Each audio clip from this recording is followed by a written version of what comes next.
Oh, hello there. How you doing? Just thinking about something here. An event that happened to me earlier that really brought back a flashback of a memory. You see, when I was a young, carefree Catholic boy, I would hang out with my friends. I'd go to family events and hang out with my cousins my age. And in these interactions, I never had a mission going into, a directive to perform on these people. My only motive was to go hang out with my friends and my cousins and just have a good time. Maybe I was excited to share a toy I just got. Maybe I was just excited to have them and mess around for a few hours and just have a good time, something a little different, something enjoyable to myself.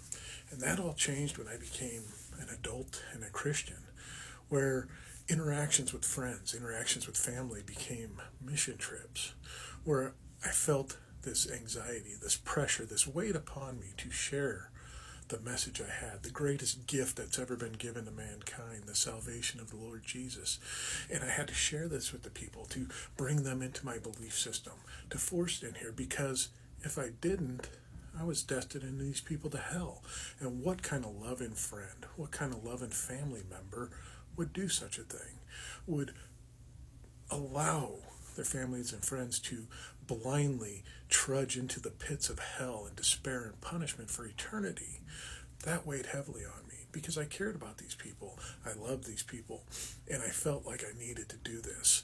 And as a little side note, Candy never had that carefree existence because she has stories from when she was a young girl actually feeling the pressure to witness to her 8-year-old friends about Jesus and that they were destined for hell if they didn't believe like Candy did.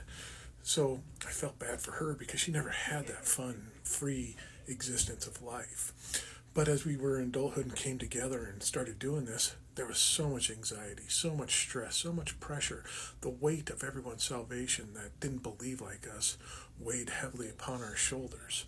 And we couldn't just let that go silently in the night.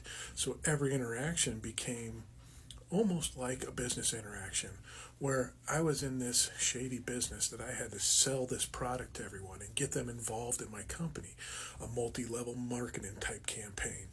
You save, I save you, and I save 2 other people, and them 3 people save 3 people under them. Now all of a sudden, I've got 12 souls saved under my one salvation, or with these 3 people. So what wonderful news for the Lord. What wonderful news for God that he can reap the benefits of all these souls coming into his heaven. See, the thing is, though, when deconstruction happened, I realized I don't have to do this bullshit anymore. I can go into an interaction, like I had one earlier today, where there was no preconceived mission coming into, no messaging I had to present to help these people out and see the faults of the way, to point out how awful they were and how sinful they were. No, it was just a time to go and chat with people, to get along with them, to get to know them a little better, to enjoy company, hear their stories, have them hear our stories, interact, see how we're similar, how we're different, how we can agree, and just have fellowship with no preconceived notions, no preconceived ideas, nothing I had to push or sell upon these people, and nothing they had to sell upon me. I get to experience the freedom I had as a child again, where I actually get to enjoy interactions, not having to worry about people's futures and their salvations and having that weigh solely on me. Sometimes it's good to revisit childhood.